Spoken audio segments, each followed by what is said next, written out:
వారికి గౌరవ సభ్యులు తన్నీరు హరీష్ రావు గారు. స్పీకర్ సార్, నేను 21 సంవత్సరాల నుంచి ఈ సభలో ఉన్నాను. మంత్రిగా పనిచేశాను, ప్రతిపక్షంలో కూడా సభ్యుడిగా పనిచేశాను. నా 21 సంవత్సరాల్లో క్వశ్చన్ మీరు చదివినప్పుడు మంత్రి గారు సీట్లో లేనటువంటి మొదటి సందర్భం ఈరోజు 21 సంవత్సరాల చరిత్రలో చూశాను.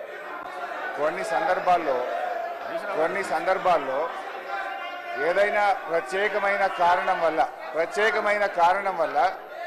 సభ్యుడు రాకపోతే మంత్రి గారికి ఏదైనా అర్జెంట్ ఉంటే ఇన్ఫార్మ్ చేస్తారు, క్వశ్చన్ పోస్ట్పోన్ చేసి తర్వాత తీసుకుంటారు. బట్ వెన్ స్పీకర్ కాల్స్ తప్పకుండా మినిస్టర్ గారు అక్కడ ఉన్న సందర్భం ఉంది. అయినా సభ గౌరవాన్ని హుందాతనాన్ని దృష్టిలో పెట్టుకొని నేను వదిలేస్తున్నా. అధ్యక్ష, ఈరోజు గౌరవనీయులు బట్టి విక్రమార్క గారు, గౌరవనీయులు ఉప ముఖ్యమంత్రి బట్టి విక్రమార్క గారు నేను అడిగిన ప్రశ్నకు వారు సమాధానం ఇచ్చారు. రాష్ట్ర ప్రభుత్వం ఎఫ్ఆర్బిఎం కింద తీసుకున్న అప్పులు 51,277 కోట్లని చెప్పారు. అఫ్కోర్స్ ఈరోజు ఉదయం నేను రిజర్వ్ బ్యాంక్ ఆఫ్ ఇండియాది కూడా రిపోర్ట్ తీసుకున్న పొద్దున్నే నెట్లో. ఈరోజు కలిపితే ఇంకో 3,000 కోట్లు పెరిగింది. ఆల్రెడీ ఇంతకుముందే 2003వ తారీఖు 5వ తారీఖు తీసుకున్నారు. ఇవాళతో కలిపితే ఇంకో 1000 పెరిగింది. 55,277 కోట్లు ఎఫ్ఆర్బిఎం కింద తీసుకున్నారు. కార్పొరేషన్ గ్యారంటీల కింద 61,991 కోట్లు తీసుకున్నారు. 10,099 కోట్లు గ్యారంటీ లేకుండా తీసుకున్నారు. మొత్తంగా కాంగ్రెస్ పార్టీ ఏడాది పాలనలో చేసిన అప్పు ఎంత అంటే 1,27,208 కోట్లు. ఒక్క ఏడాదిలో వీళ్ళు చేసిన అప్పు 1,27,208 కోట్లు. 5 ఏళ్లకు మనం లెక్క కడితే ఎంత అవుతుందంటే అధ్యక్ష, 6,36,040 కోట్ల రూపాయలు 5 ఏళ్లలో కాంగ్రెస్ ప్రభుత్వం చేయబోయే అప్పుగా దీన్ని బట్టి మనకు స్పష్టంగా కనబడతా ఉంది. ఇకపోతే అధ్యక్ష, ఈ మధ్యకాలంలో కాంగ్రెస్ పార్టీ నాయకులు వైట్ పేపర్, కాంగ్రెస్ పార్టీ పెట్టిన వైట్ పేపర్ బుక్ కూడా తెచ్చాను అధ్యక్ష. ఇది వైట్ పేపర్. అదేవిధంగా బట్టి విక్రమార్క గారు ఈ సభలో పెట్టిన పేపర్. దీని ఆధారంగా నేను పోయినసారి బడ్జెట్ సమావేశాల్లో కూడా చాలా స్పష్టంగా చెప్పాను. మీరు గతంలో బీఆర్ఎస్ పార్టీ 10 ఏళ్ల కాలంలో 671 అని ఒకరంటారు, 7 లక్షల కోట్లని ఒకరంటారు, 711 అని నోటికి వచ్చినట్టు మాట్లాడుతున్నారు. I challenge in this house, ఒకరోజు స్పెషల్గా డిబేట్ పెడతారా పెట్టండి, లేదు ఆడిటర్లను పిలిచి పెడతారా, ఫైనాన్స్ డిపార్ట్మెంట్ పెట్టి పిలుస్తారా పిలవండి.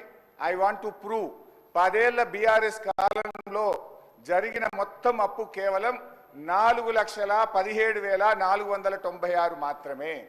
కానీ గోరంతలు కొండంతలు చేసి గోబల్స్ ప్రచారం చేసేటువంటి ప్రయత్నాన్ని ఈ సభ ద్వారా నేను తీవ్రంగా ఖండిస్తూ ఉన్నాను. గతంలో గౌరవనీయులు బట్టి విక్రమార్క గారు ఎన్నికల ముందు ఆదాయాన్ని సమకూర్చడంలో కాంగ్రెస్ పార్టీకి అపారమైనటువంటి అనుభవం ఉంది, హామీలన్నీ నెరవేర్చడం మాకు పెద్ద సమస్యే కాదు అని ఎన్నికల ముందు చెప్పారు. వీడియో కూడా ఉంది, కావాలంటే పంపిస్తాను. ఇప్పుడు అధికారంలోకి వచ్చిన తర్వాత ఏమైంది, ఏడాది అయింది, హామీలు ఎప్పుడు అమలు చేస్తారంటే అప్పుల పేరు చెప్పి తప్పించుకునేటువంటి ప్రయత్నం చేస్తున్నారు. ఒక అబద్ధాన్ని 100 సార్లు చెప్తే నిజమైతే అనే విధంగా గోబల్స్ ప్రచారం చేస్తూ ఉన్నారు. అందుకే ఈ శాసనసభ వేదికగా సభ్యులకు రాష్ట్ర ప్రజలకు కూడా ఈ 7 లక్షల కోట్ల అప్పు అని కాంగ్రెస్ పార్టీ చేస్తున్న ప్రచారం తప్పు అని ఈ సభ ద్వారా రాష్ట్ర ప్రజలకు నేను తెలియజేయదలుచుకున్నా అధ్యక్ష. ఆర్బీఐ కంటే గొప్ప వాళ్ళు అయితే ఉండరు అధ్యక్ష. ఇన్ఫ్యాక్ట్ అధ్యక్ష, ఈ 4,17,496 కోట్లలో కూడా 10 ఏళ్ల బీఆర్ఎస్ పాలనలో 4-5 ప్రత్యేకమైన విషయాలు ఉన్నాయి. 2 వరుస కరోనా సంవత్సరాలు రావడం వల్ల కేంద్ర ప్రభుత్వం అప్పుడు మొత్తం దేశం యొక్క ఎకానమీ అతలాకుతలమైంది. మీరు రాష్ట్రాలు 1.75% అదనంగా అప్పులు తీసుకోండి, క్యాపిటల్ ఎక్స్పెండిచర్ చేయండి అని కేంద్ర ప్రభుత్వం చెప్పడం వల్ల మనము తీసుకున్నటువంటి అప్పులు కూడా ఉన్నాయి. ఇది కాకుండా ఉదయ్ స్కీమ్ ద్వారా, సార్ లెట్ మీ కంప్లీట్, ఆ తర్వాత అని చెప్పమనండి. Let me complete. Speaker sir, Harish Rao గారు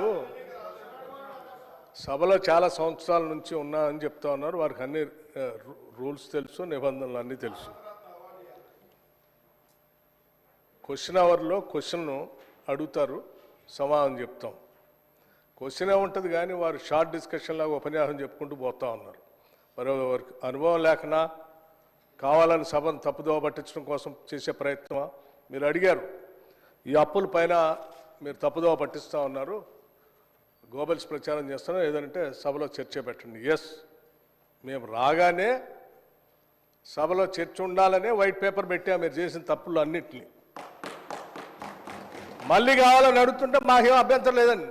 మేము అసలు పూర్తిగా ఈ సభకి రాష్ట్ర ప్రజలకి వాస్తవాలన్నీ తెలియాలనేటువంటి ఆలోచనలో స్పష్టంగా ట్రాన్స్పరెంట్గా ఉన్న గవర్నమెంట్ ఇది.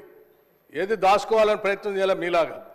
సో మీరు వాళ్ళ చర్చ పెడదామన్నా ఫైన్, షార్ట్ డిస్కషన్కి వీఆర్ రెడీ. మీరు ఏదో ఏ ఫామ్లో ఇస్తారో ఇవ్వండి, గౌరవ సభాపతి గారికి ఇవ్వండి, వారి అనుమతితో వారు ఇస్తే టైం ఇస్తే we are ready to debate sir.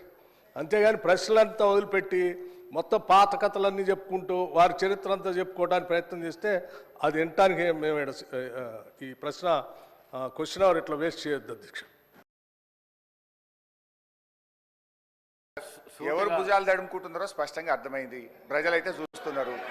అయితే అయితే అయితే గౌరవ డిప్యూటీ స్పీకర్ గారి యొక్క సవాల్ను నేను స్వీకరిస్తా ఉన్నా. ఆల్రెడీ బీఆర్ఎస్ పార్టీ తరఫున మేము ప్రివిలేజ్ మోషన్ ఇచ్చాం. Privilege motion on honourable deputy CM we have given sir. That privilege motion is pending. Sir సభ మళ్ళీ సభను కూడా మళ్ళీ తప్పుదోవ పట్టిస్తున్నారు అధ్యక్ష. మళ్ళీ తప్పుదోవ పట్టించిన అంటే లేస్తే సత్యదూరమైన మాటలు మాట్లాడటం తప్ప వాస్తవాలు మాట్లాడితే తల పగిలిపోతారు అని ఏమైనా శాపం ఉందని నా అనుమానం అధ్యక్ష. వీళ్ళకి అస్సలు వాస్తవాలు మాట్లాడరు అధ్యక్ష, అన్ని సత్యదూరాన్ని. ఏంది ప్రివిలేజ్ మోషన్? మీరు ఆ ప్రివిలేజ్ మోషన్ ఇచ్చేది అధ్యక్ష. వీళ్ళు ప్రివిలేజ్ మోషన్ ఇస్తారా సభా నిబంధనల గురించి, సభా నియమాల గురించి? దేనికి ప్రివిలేజ్ మోషన్ అధ్యక్ష? దేనికి?